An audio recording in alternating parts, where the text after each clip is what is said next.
This year, 4 companies are setting $725 billion on fire, on purpose.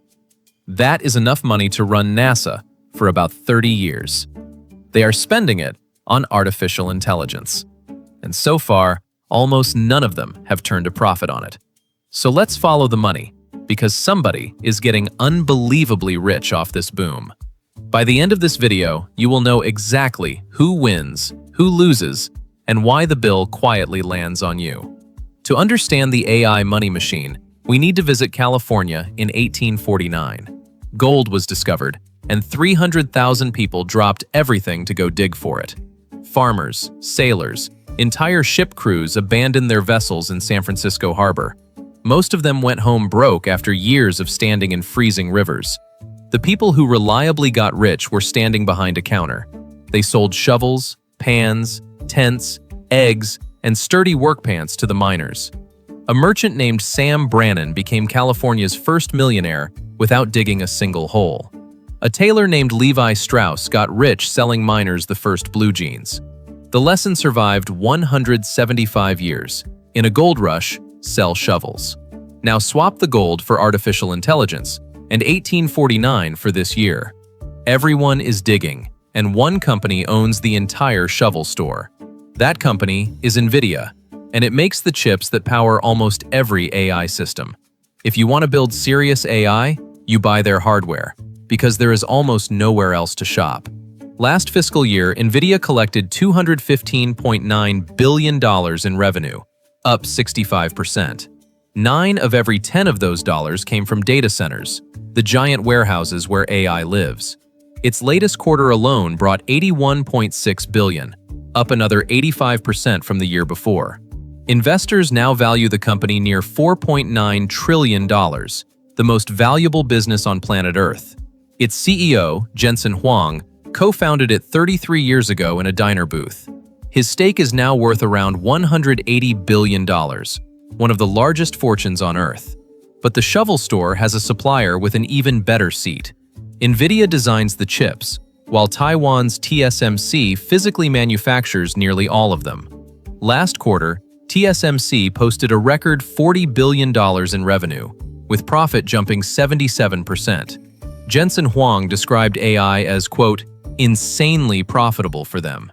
And a third shovel stand sits in plain sight, the power companies. Every data center drinks gigawatts, and somebody bills every single watt. Hold that thought, because we will come back to who covers those bills. Notice the pattern. The further you sit from actual AI products, the fatter the margins. The factory profits, the chip designer profits, the utility profits. Now let's climb up one floor and meet the diggers. The most famous digger is OpenAI, the company behind ChatGPT. It pulls in about $25 billion a year, a number worth framing. Then you open the books. In 2025, the company brought in $13 billion and lost $38.5 billion doing it. Right now, it loses about $1.20 for every single dollar it earns. Projections for this year alone run north of $14 billion in fresh losses. Its own roadmap admits real profit will not arrive before 2030. Getting there requires sales to grow roughly 8 times bigger than today. Quick question. Would you personally run a store that loses money on every sale? Tell me in the comments. And OpenAI counts as the success story. Behind it, thousands of AI startups burn venture money with no working business model at all. Then come the whales, the big tech companies. Amazon will spend about $200 billion on AI infrastructure this year. Google is in for about $185 billion, Meta up to $145, Microsoft over $120, Oracle another $50. Together, the biggest players will pour up to $725 billion into data centers in 2026 alone. That is 77% more than last year, and last year already broke every record. Wall Street applauds, because stopping now would mean admitting the race may have no finish line. Which raises the question nobody on the earnings calls wants to touch. If the shovel sellers earn billions while the diggers lose billions, what exactly keeps this running? The answer is one of the strangest money loops in financial history. In September 2025, Nvidia announced plans to invest up to $100 billion into OpenAI. OpenAI would then use that money to fill its data centers with Nvidia chips. Look at that circle closely. The seller finances the buyer, who spends it all at the seller's store. Nvidia books the sales as revenue, the stock climbs, and everyone toasts to growth. That $100 billion arrangement later collapsed, replaced by a $30 billion equity stake. And this month, July 2026, the two are discussing something even bigger.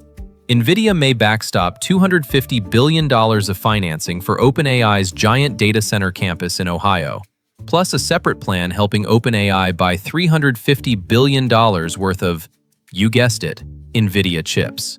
Analysts adding up all these circular AI deals landed somewhere north of $800 billion. If the trick feels familiar, you might be remembering 1999. Back then, telecom equipment makers financed their own customers right up until the dot-com bubble burst. Lucent lent buyers billions to purchase its gear, booked the revenue, and collapsed along with them. This month, even Jim Cramer, the loudest bull on television, warned the pattern rhymes. Maybe AI escapes that ending, and the technology is real either way. But while that question hangs in the air, somebody keeps paying for all of this. Spoiler, you are already paying, in 3 separate ways. Way number 1 lands in your mailbox every month. The electric bill.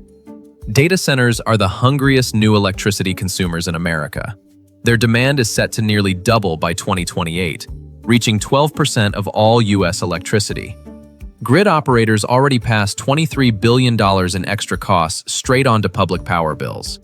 Average American household electricity bills have climbed 30% since 2021. In Virginia, data center capital of the world, home rates jumped 13% in a single year. Some states have been warned to expect 50% higher power costs by 2030. The same facilities also drink millions of gallons of cooling water, often in drought counties. You may never touch a chatbot in your life, and you still fund this boom through the meter. Way number 2 comes out of your paycheck.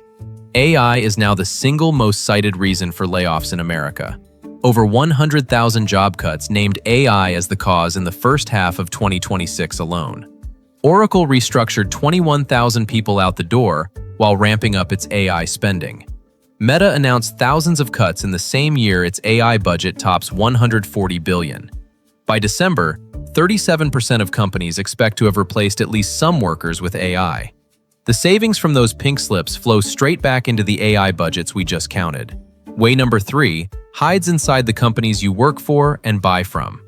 Businesses everywhere rush to buy AI tools, terrified of falling behind their competitors.